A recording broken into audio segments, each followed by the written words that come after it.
I never thought I'd end up at Kmart. A year ago, if you'd told me I'd be spending my nights scanning barcodes and stocking shelves in a barely surviving retail store, I would have laughed.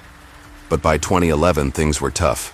The job market was a mess, bills piled up, rent was due, and I had no luck finding work in my field. So when Kmart called me back after my application, I didn't hesitate.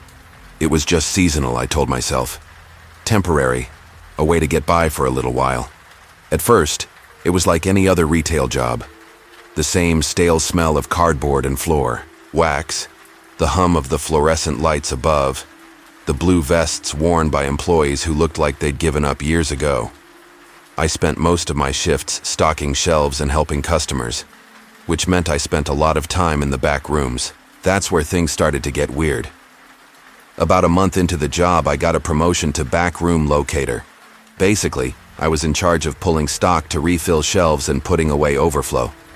Kmart's stockrooms were massive, deep, dark, places filled with rows of metal shelves crammed with forgotten merchandise. One night, I was assigned to the pantry stockroom, which also stored toys and sporting goods.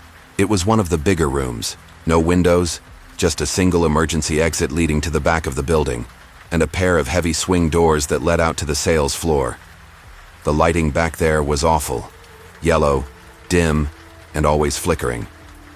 The air was thick with dust, and the shelves cast long, eerie shadows. I'd been working for about an hour when I first heard it. A whisper. It was faint, barely above a murmur, coming from the loft area where the bicycles were kept. I figured it was nothing at first, just the sound of the store settling maybe. But then I heard it again. Not just one voice, several.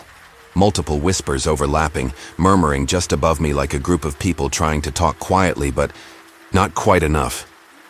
A chill crawled up my spine. I looked up, scanning the loft where the bicycles hung motionless from their racks. The wooden platform creaked slightly, but there was no one there. My gut twisted, and for a moment, I thought about just leaving. But I forced myself to keep working, pulling stock, marking inventory. Still, I couldn't shake the feeling that I was being watched. Every few minutes I'd glance up, half expecting to see something, or someone, staring back at me. But nothing. The whispers didn't stop. By the time I finished, my hands were shaking. I didn't say anything to my manager, just walked out, my heart pounding in my chest, and swore I'd never go back into that stockroom alone again. Then came Thanksgiving night. It was slow. Most customers had already left, prepping for Black Friday. I was in sporting goods, zoning shelves, and straightening merchandise. There was only one other employee in the area, a guy in automotive, restocking motor oil. I was alone in my aisle when I heard it, clear as day, right behind me. Someone called my name. Not a whisper, not a figment of my imagination, but a normal, conversational voice. Like someone was standing right there. I spun around. Nothing. Checked the next aisle. Empty. I walked up and down the aisles, looking for who might have called me, but there was no one. My coworker in automotive still had his back to me, busy with the oil. I took a deep breath and walked over to him. "Did you just call me?" He frowned. "No." "Why?" I didn't say anything else, just muttered something about hearing things, and left it at that. But I knew what I'd heard. Someone, or something, knew my name. The worst came a year later, during Christmas. I had volunteered to work overnight shifts, desperate for extra hours. The freight crew was a small group, just 6 of us, locked inside the store from 10 p.m. to 6 a.m. to unload shipments and stock shelves before the morning rush. No customers, no managers, just us and the massive empty K-MART. At first, everything went fine. We worked quickly, moving down the aisles, trying to get through the stock. But after midnight, I had to take a cart of broken down boxes to the back, to the receiving area. The receiving dock was always eerie at night. The baler stood at the far end of the room, next to the trash compactor, a dead-end space with only one way in or out. Above it, there was a large loft storage area, only accessible by a narrow staircase. I'd made half a dozen trips there already, that night without issue, but this time as I walked toward the baler, a cold wave of dread hit me, like I'd walked into a wall. My chest tightened, my vision tunneled, and every instinct in me screamed, "Do not go in there." I hesitated, took a shaky breath, and forced myself forward. The moment I stepped past the threshold, I felt it. Something watching me. I hurried, shoving the cardboard into the baler, refusing to look up at the loft. The air felt heavy, pressing against me, like it was trying to drag me down. As I turned to leave, I heard it, footsteps, coming from the trash compactor room behind me. That was impossible. The compactor room was a dead end. There was no one back there. I froze. The footsteps quickened, coming closer, faster. Without thinking, I bolted. I ran out of the receiving area, nearly colliding with my coworker, who was pushing a cart of merchandise. I must have looked like I'd seen a ghost, because I had, or at least I felt like I had. That night, I finally told one of the other workers what happened, expecting some reassurance. Instead, she gave me a look like she knew exactly what I was talking about. "You know what happened to Alec, right?"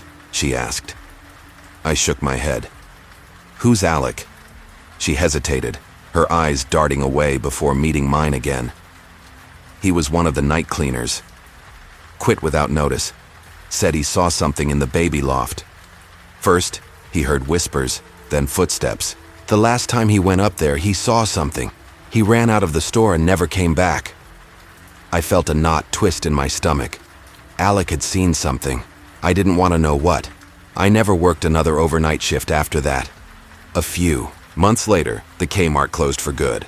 But to this day, when I drive past that abandoned building, I can't help but think about those whispers, the footsteps, and the voice that knew my name.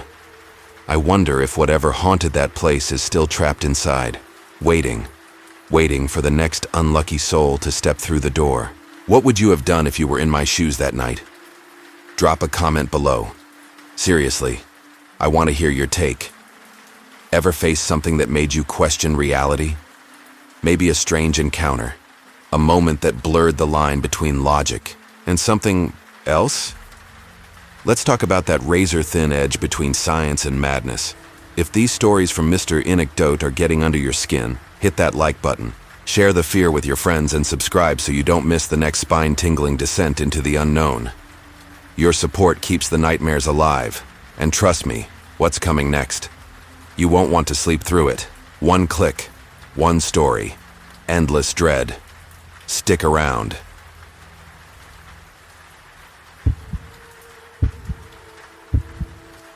I've always been the type to shop late, not because I like the quiet emptiness of half-lit aisles or the way the fluorescent lights cast long, eerie shadows on the dusty shelves. It was just what worked. I worked late, often late enough that, by the time I was done, the only places still open were gas stations, a diner, or if I was lucky, K-MART. This particular K-MART sat at the edge of town, wedged between an old, abandoned strip mall and a parking lot that was always damp no matter the weather. People didn't linger here. You came in, got what you needed, and left. No one cared about the strange stillness that seemed to settle over the place. That night, I had a mission. Storage bins. My closet had turned into a disaster zone. Half-finished crochet projects, old yarn, craft supplies I'd forgotten about. It was time to bring some order to the madness. I pulled into the parking lot around 9:30 p.m. The store closed at 10 gao, just enough time to grab what I needed and leave. The lot was nearly empty, save for a beat-up sedan with peeling paint, a rusted-out minivan that looked like it hadn't moved in years, and a truck missing its headlight. I wrapped my cardigan tighter around me as I stepped out of the car, the chill in the air smelling faintly of rain. The automatic doors groaned open, letting in the stale air of the store. I barely glanced at the guy behind the customer service desk. He was young, maybe in his early 20s, but his dark eyes were heavy with exhaustion as he stared blankly at his register. I had bigger things to worry about. I needed to find the storage bins K-MART had remodeled recently, and everything was in the wrong place now. A maze of half-built shelves and misplaced stock. I hated it. I hated how the aisles felt like they weren't even supposed to be there, like the store was a little too lost for comfort. That's when I saw him. An older man, maybe in his late 60s, hunched over with a cane, lingering in the kitchenware aisle. His clothes were a little too old-fashioned, worn leather shoes, trousers pulled up way too high, and a button-up shirt tucked into them. Nothing about him seemed right. He wasn't shopping, not really. He was just watching. At first I tried to shake it off. It was a public store after all. People roam, people browse, right? But something felt off. I didn't like how he didn't seem to move, just standing, pretending to look at things but never picking anything up. I tried to focus on finding the bins, but the whole time, I couldn't shake the feeling that he was there. One aisle over. 2 aisles down. He'd be standing at the end of the row, pretending to examine something, but always watching. My stomach twisted. Maybe it was just my heightened awareness, living in a world where being a woman often meant being hyper-vigilant. But this wasn't just someone sharing space with me. This man was following me. I turned down a side aisle, hoping to lose him, but no luck. When I finally made it to the back of the store where the storage bins were, there he was again. Standing, at the far end of the aisle staring. I tried to shake it off. Just focus. Get the bins. Get out. I crouched down, pulling out a couple of storage bins from the bottom shelf, trying to figure out which size I needed. My fingers brushed over the plastic lids as I mentally calculated how much space I'd need for the mess in my closet. Then, out of nowhere, I felt it. A tug. Something brushed against my skirt. My breath stopped. I whipped around. He was right there. His cane was inches from me, the hook of it still slightly lifted as if he had just been pulling at the fabric of my skirt. I froze for a second, frozen by shock, by confusion. But then, instinct took over. My heart was pounding. I jumped to my feet, adrenaline flooding my system. What the hell was this man doing? His eyes locked onto mine, a strange unsettling calm in them, as if he knew exactly what he had done. And in that moment I realized, this wasn't just some weird coincidence. He wasn't a harmless old man. He was stalking me. My heart pounded, my fists clenched. What the hell do you think you're doing? He didn't flinch. Instead, he had the audacity to look offended. No fair, he muttered under his breath, eyes narrowed. You're wearing pants underneath. I stood there frozen, unable to process the words that had just come out of his mouth. You were trying to lift up my skirt? My voice wavered, a mix of anger and disbelief, but I couldn't stop the shaking. He shrugged, as if it was nothing, as if I was overreacting, just wanted to see your legs. A slow, disgusting grin spread across his wrinkled face. His teeth were yellowed and uneven. His eyes, small, beady, glinted under the harsh overhead lights. I felt a cold shiver crawl up my spine. I took a step back, trying to create distance between us. You're disgusting. Oh, come on, he said, voice almost playful, like he was the one being wronged. Stop making such a big fuss. Just let me see. Then, without warning, he jabbed his cane toward me again. I felt my blood boil. I didn't think, just reacted. You have 2 seconds to get the hell away from me before I take that cane and shove it somewhere you won't like. The words came out, loud and unfiltered, before I could even stop them. For the first time, he looked caught off guard. I could see it in his eyes. He hadn't expected me to fight back. That's when I heard quick footsteps. A red-vested employee, probably in his early 20s, came jogging over looking nervous, confused. What's going on? He asked, glancing between us, clearly unsure of how to handle the situation. Old man Creepy here, I said, still shaking, but now more pissed off than scared. Creepy straightened up, trying to regain some composure. This young lady is being very rude, he said, his voice thin and shaky, like he was trying to make himself sound innocent. I couldn't stop myself. I laughed, but it wasn't a laugh at all. It was a bitter, humorless sound. Rude? You just tried to lift my skirt with your cane.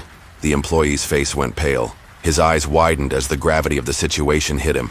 He wasn't trained for this. He didn't know what to do. But before the man could spin some nonsense, a figure appeared.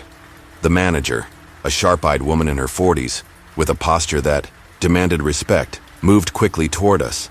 The moment she heard what had happened, her expression darkened, and without hesitation she spoke. "Sir, I'm going to have to ask you to leave," the old man protested, tried to downplay it, muttered that it was all just a joke. No harm done, but the manager wasn't having it. She didn't even blink as she called security. A few minutes later, the man was escorted out of the store, his cane tapping against the floor with each slow step as he shuffled toward the exit.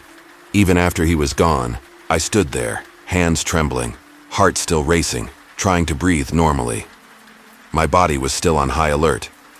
I didn't finish my shopping. I just turned and walked out, numb to everything except the overwhelming need to escape. I got in my car, locked the doors, and drove home. The whole time my hands were shaking. I barely remembered the drive. But once I was inside, once the door was locked and the world outside was shut out, I let it all hit me. The full body shudder, the horror of it. The fact that even though I had been paying attention, careful, aware, he still tried. I didn't go back to that K-MART for a long, long time after that night, because some places don't just sell cheap housewares. Some places, they collect things, and some people go there for something else entirely.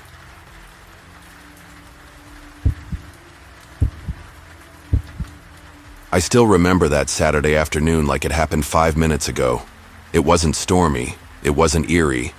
There wasn't a single thing about the day that hinted at what was coming. Just a regular, boring afternoon. Maybe that's what makes it worse. There was no warning. The whole week had been brutal. Ryan, my husband, had been pulling double shifts at the hospital, barely catching a few hours of sleep between shifts. He looked like a ghost by Friday night. So when I got up that Saturday and mentioned going to K-MART, I told him, "You're staying home. Sleep. I got this." He mumbled, half asleep as I kissed his forehead. "Thanks, babe." Emily, our 6-year-old, was already dressed, wearing her yellow coat, the one she insisted was lucky. She bounced around like she'd had a gallon of sugar, her curls bobbing with every step. "Can Daddy come too?" she asked, tugging at my sweater with her tiny fingers. "Not today, baby," I said, crouching to her level. "Daddy's tired. We'll be quick, okay?" She nodded, grinning as she fumbled with the buttons on her coat. "I'm bringing my luck just in case," she whispered like it was a secret. I had no clue that by sundown, I'd be clinging to that same coat like a lifeline, praying she was still alive. The drive was nothing special, just 15 minutes of Emily humming along to the radio, half on key, half nonsense. When we pulled into the lot, it wasn't even busy. A breeze carried the smell of warm pretzels from a stall near the entrance. Just normal. I grabbed a cart with one hand and held Emily's with the other. "Can I get candy?" she asked immediately, her eyes locking on the rainbow of sugar in the window. "If you behave," I said, grinning, giving her hand a squeeze. We roamed through the aisles, cereal, rice, pasta, the boring essentials. Emily wandered a few feet ahead, drawn to a shelf packed with glittery dolls. I let her go, just for a minute, while I compared 2 bags of flour, debating price versus quality like a tired mom trying to get through a day. And then, I felt it. Not a sound, not a shadow, just a tight, sick weight in my stomach. That cold, primal, you're being watched kind of dread. I looked up. At the end of the aisle, a man stood. Tall, neatly dressed, clean cut. Not someone you'd look at twice. But those eyes, God, his eyes, flat, too still. And that smile, it wasn't friendly. It was practiced, forced, like he was trying to mimic normal. I turned to Emily, my pulse spiking. "Come here, sweetie," I said quickly, reaching for her hand. "But I want to look at the sparkly ones," she protested, her lip jutting out. "We'll come back, I promise. Just stay close now." She let out an exaggerated sigh but followed me to the next aisle. I tried to breathe. Maybe I was being paranoid. Maybe it was just stress. But when I glanced back, he was still there, still watching. Emily tugged on my sleeve. "Mommy, I'm bored. How much longer?" "Just a little while, honey," she groaned. "Daddy would have let me get candy already." That stung. The tension in my chest snapped. "Emily, that's enough," I said, sharper than I meant to. "If you keep whining, there won't be any candy." Her big blue eyes welled with tears. She didn't argue, just stuck her bottom lip out and trudged beside me. Then, too quiet, I turned. She wasn't there. "Emily? Nothing." My heart hit my throat. My eyes scanned the aisle, jumping from shelf to shelf. "Emily?" Silence. And then pure, ice-cold panic took over. I ditched the cart and bolted toward the candy aisle, my heart pounding so loud it muffled everything else. My breath hitched. My hands trembled like they weren't mine. "Excuse me," I called out, frantically scanning faces.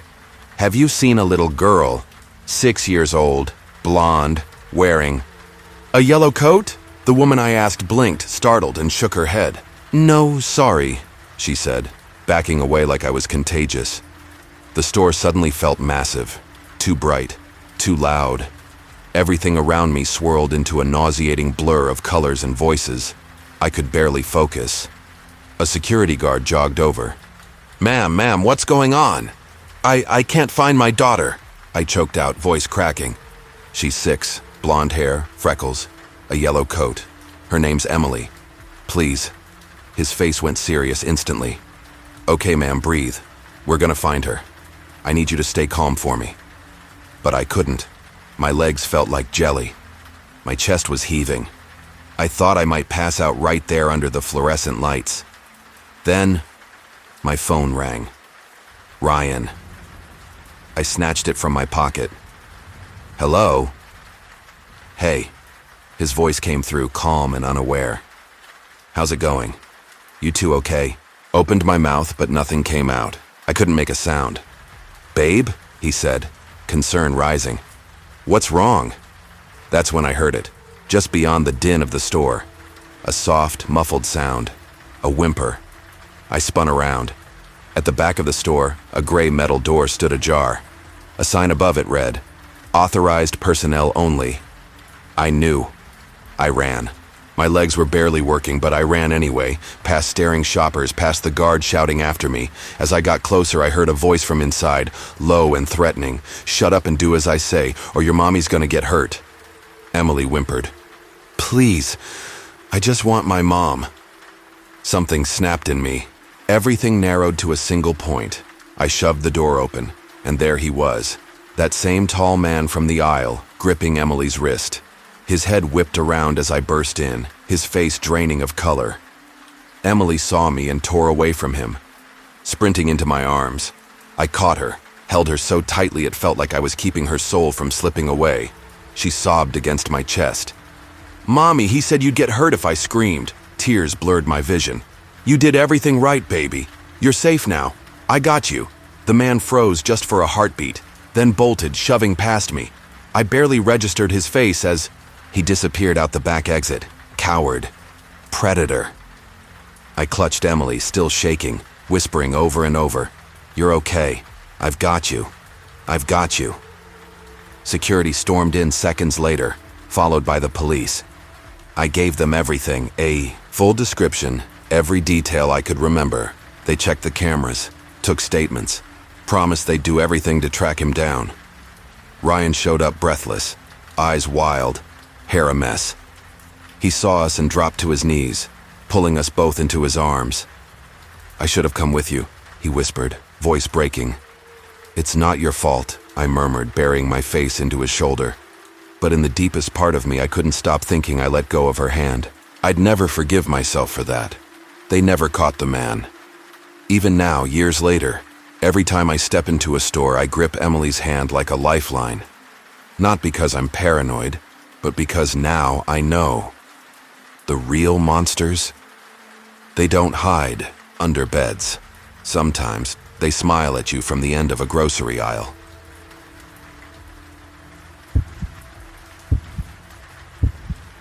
I never wanted fame like this. It started off as just another dumb overnight challenge, one of those YouTube trends where you sneak into a store after closing and film the night like some ghost-hunting daredevil.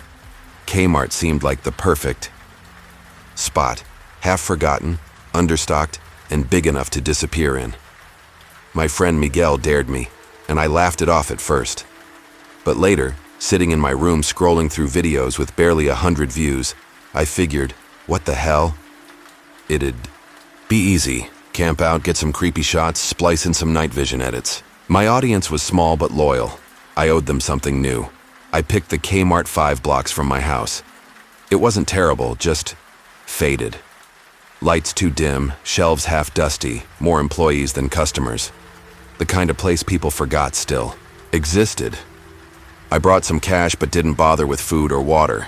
They had a food court, greasy pizza, old nachos, stuff that'd hold me over. Security was checking bags at the front, but I wasn't worried.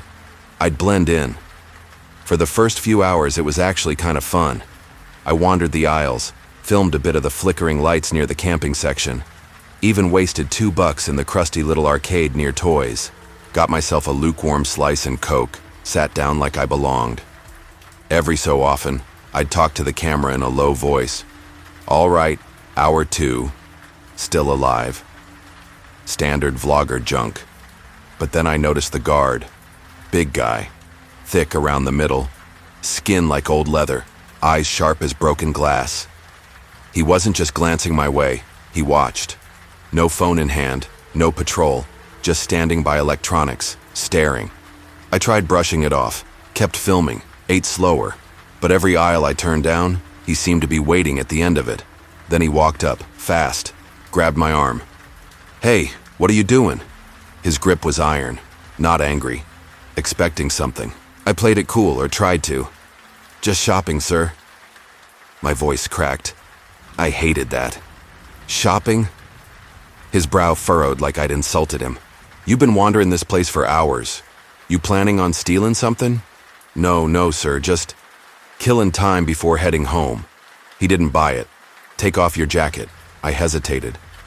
Why? Didn't matter. He patted me down anyway, palms flat, rough, invasive. When he didn't find anything, he shoved the jacket back into my chest. Get out while you still can, he muttered, and don't try nothing stupid. From then on, I couldn't shake it.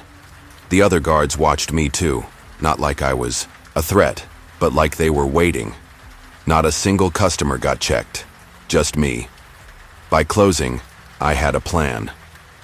The mattress section had old display beds, half-broken frames, and enough clutter to crawl behind. I found a gap between 2 display sets, narrow, dusty, but big enough for me to wedge myself in. I waited until the last of the shoppers left and the lights dimmed.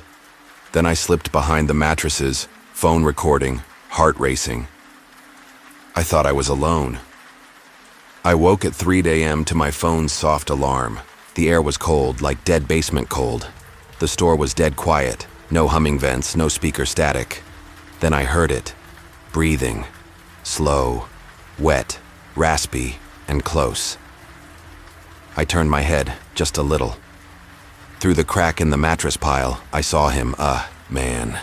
Pale as candle wax, skin pulled tight like he'd been shrink-wrapped in his own flesh. His eyes were wrong, bloodshot, sure but not blind, piercing, burning, like they knew me. His mouth hung open in a slack smile, and inside were teeth, filed, jagged, yellowed. He was crawling, elbow over elbow, trying to wedge himself through the gap toward me. I couldn't scream. I couldn't move. My hand locked around my phone, knuckles white. Then, footsteps, heavy. A shadow moved behind him. Suddenly a rope looped around his neck, and with a sickening snap, the man was yanked back. He didn't struggle, didn't scream, just went limp. The figure behind him walked slowly, robed in black like something out of a nightmare. It led the man away like a broken animal. He followed, obedient, still breathing, still watching me as he was dragged. I wanted to throw up. I needed to see, to know. So I waited, trembling, then crawled out, camera in hand, silent. Down one aisle, near the garden center, I saw them. Women in long gray robes stood in a circle around an unconscious man on the floor. Candles flickered around them, casting shadows that bent in the wrong directions. They were painting symbols on his chest, not with markers or paint, but lipstick, crimson smears, deliberate strokes. Then I heard a scream. From above, a man in a white mask was climbing the shelves. He howled like a wolf, hands clawing the air, head jerking like a marionette with tangled strings. I wasn't alone. The whole store was filled with them, shoppers that never left, people who didn't belong. A different kind of customer, one that didn't come to buy but to worship, to hunt, to feed. And now I was part of the inventory. I had to get out. I turned to run and locked eyes with him, the man with the leash. He saw me. No, he recognized me. I bolted, breath caught in my throat, heart slamming like a jackhammer in my chest. I dove back into the mattress section, limbs trembling, teeth chattering. I yanked a blanket over myself, pulled down a loose display pad, sealed myself inside the dark like a coffin. My breaths came in shaky bursts, too loud. I tried to hold still, to disappear. Then, rustling. Not far. Close. I fumbled with my phone, hands slick with sweat, and clicked on the flashlight. The beam cut through the shadows. He was there, the filed teeth man, just waiting for me. Like he knew I'd come back. Scrambled, kicking backward through the narrow space, but he lunged. Fingers like ice shoved into my mouth, forcing my jaw open. The pain was instant, white-hot, like something snapping under my skin. I screamed. That was a mistake. The scream only made him dig. His nails hooked my jaw, yanking like he wanted to open me. My nerves lit up, vision swam. I couldn't breathe, couldn't think. I felt it, my jaw unhinging. I punched, kicked, sobbed. Please, please stop. I didn't mean to. I just wanted to make a video. It didn't matter. Nothing mattered. Not my channel, not the views, not the stupid dare. I was going to die for a viral stunt then. A voice, sharp, cold, commanding. It rang through the aisles like it came from the walls themselves. Leave him. The man froze. He stared at something beyond me, still crouched, mouth open like a broken marionette. Then in one jerking motion, he scurried away, vanishing between shelves like a rat into a drain. I lay there, gasping, body shaking so hard my teeth clacked. My throat was raw. My mouth burned. I didn't sleep. I didn't move. Morning came in slivers of pale sunlight through the dirty store windows. For a second, I believed I'd made it. Then hands grabbed my collar. The same security guard from the night before. The heavy-set one with angry eyes and nicotine breath. His face was red, boiling with rage. What the hell are you still doing here, you little shit? He slammed me against the wall, rattling the racks. You think this is some kind of joke? Slam. What did you see last night? Slam. Are you alone? I couldn't speak. My jaw throbbed. My throat felt flayed. So I did the only thing I could. I pulled out my phone, held it up with trembling hands. I'm live, I rasped. He paused. What? You touch me, I said. Everyone sees it. Everyone. It was a lie. The screen was black. I hadn't even opened the app, but he hesitated. That was all I needed. I kicked him. Hard. Right in the gut. He doubled over with a grunt, and I ran, barefoot, tears streaming, breath hitching. I didn't stop. Not through the parking lot. Not on the cracked sidewalks. Not until my front door slammed behind me. My brother, who knows more about computers than anyone I've ever met, helped me wipe everything. My channel, my files, my metadata. You're being dramatic, he laughed, fingers tapping keys. It's a YouTube prank, not the NSA. I didn't argue. I didn't tell him. I didn't tell anyone. But some nights, when the house is still and the power flickers, I see them. The man with the leash. The women with the red lipstick and dead eyes. The masked man still screaming, still climbing, reaching for nothing. I don't know what I stumbled into that night, but I know this. K-MART was never just a store.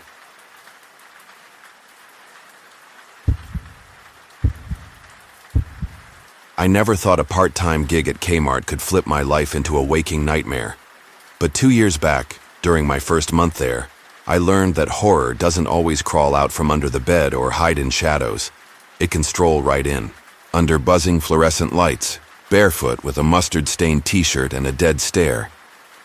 K-MART was the biggest place in our tiny town, always packed after sundown, families grabbing last-minute groceries, teenagers wandering the aisles, night owls looking for snacks. I worked the register, nothing fancy, but it helped with rent. Lisa, who'd been there long before me, shared the counter.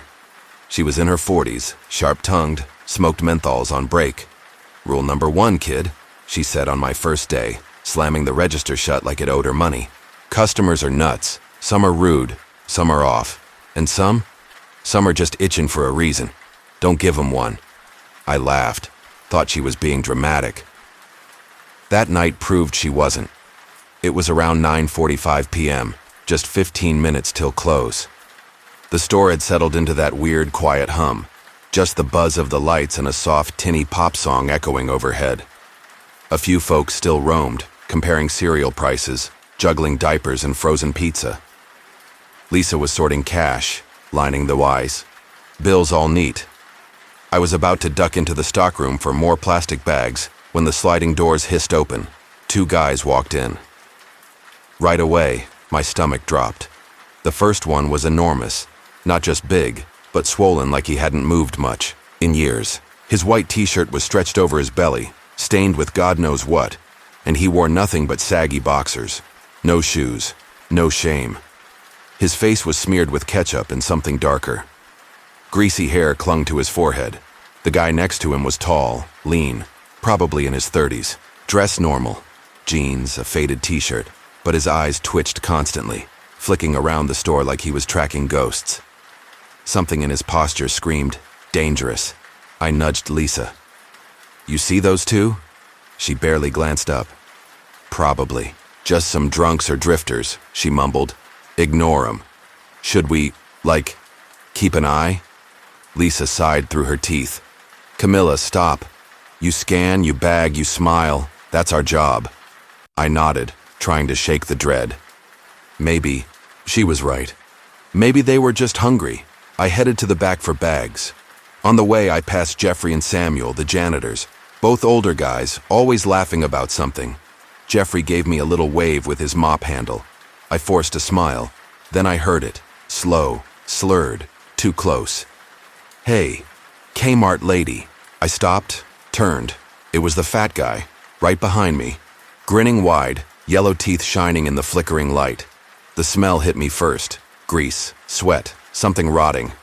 "You work here, right?" he asked, voice weirdly cheerful. I nodded. "Yeah." He laughed, a wet, wheezing sound. "Figured. You look like you do." He leaned in. "You are a lady, right?" My stomach turned. Is this supposed to be funny? Funny? He licked a glob of ketchup from his lip. "Nah, just hungry. Looking for noodles. You know, them little ones in cups." "They're in aisle 5, I said, backing away.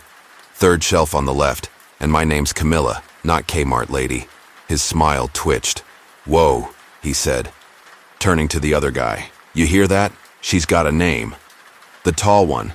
Kyle," I heard him say. Tensed. His jaw clenched. His fingers curled into fists. "She don't mean nothing by it," the big guy mumbled, patting Kyle's arm. "Relax." "Right," I said, forcing a plastic smile. "Have a good night." I walked fast, heart pounding.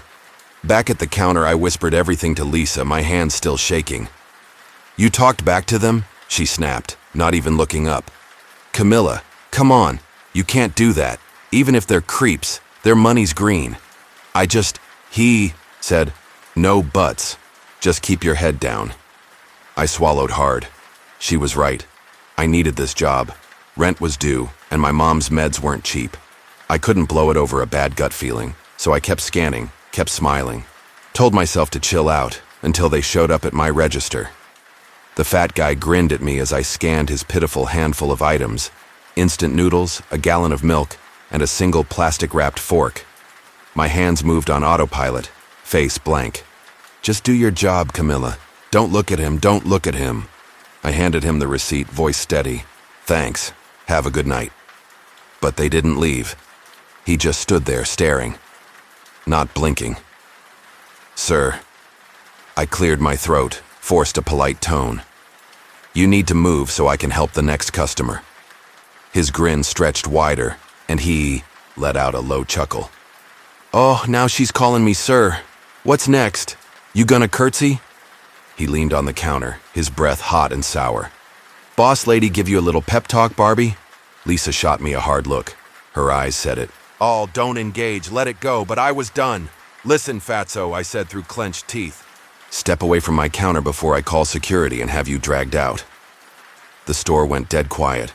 Even the pop music stopped. At least, it felt like it. Customers froze mid-step.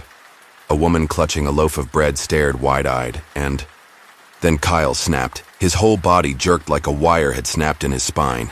His hands trembled, fingers clawing at the air, and then he screamed, raw and animalistic. He bolted down the aisle like a rabid dog, knocking over shelves, kicking at displays, smashing glass jars and cereal boxes. People shrieked and ducked for cover. Glass shattered, and a tower of toilet paper exploded across the floor. Security, Lisa shouted, already reaching for the phone. But I couldn't move. My heart thudded against my ribs. My body was stuck, glued to the linoleum. Then, Kyle charged back toward us. I flinched, thinking he'd leap the counter. Instead, in one wild motion, he tore off his shirt, unbuckled his belt, and yanked his jeans to his ankles. Gasps erupted from every corner of the store. And then, he grabbed the milk jug, popped the lid, and dumped it over his own head, milk splashing, everywhere like some twisted baptism. You can't treat us like this, he screamed, white liquid dripping from his hair and face. We are not scum.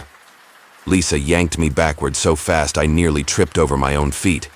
Security stormed in. 2 guards, one on a radio, the other tackling Kyle from behind. He hit the floor hard, kicking, howling like a feral animal. But they pinned him down, arms twisted behind his back. The fat guy didn't wait. As soon as the chaos started, he tried to waddle run for the exit. But he didn't get far. The cops were already outside. They grabbed him before he even hit the parking lot. Turns out, those two had mugged an elderly woman in the park less than an hour before walking into our store, spent the cash on snacks, and decided to end their night by terrorizing retail workers. Both were arrested, multiple charges. Even now, years later, I can still see Kyle's eyes, wild, furious, like something inside him had cracked for good. Maybe it was drugs, maybe something worse. Maybe he'd been unraveling for years, and we just happened to be there when he finally lost the last thread. But that night taught me something real. The worst monsters don't live in haunted houses. They walk through sliding glass doors, dripping, in ketchup and madness, and sometimes they look right at you.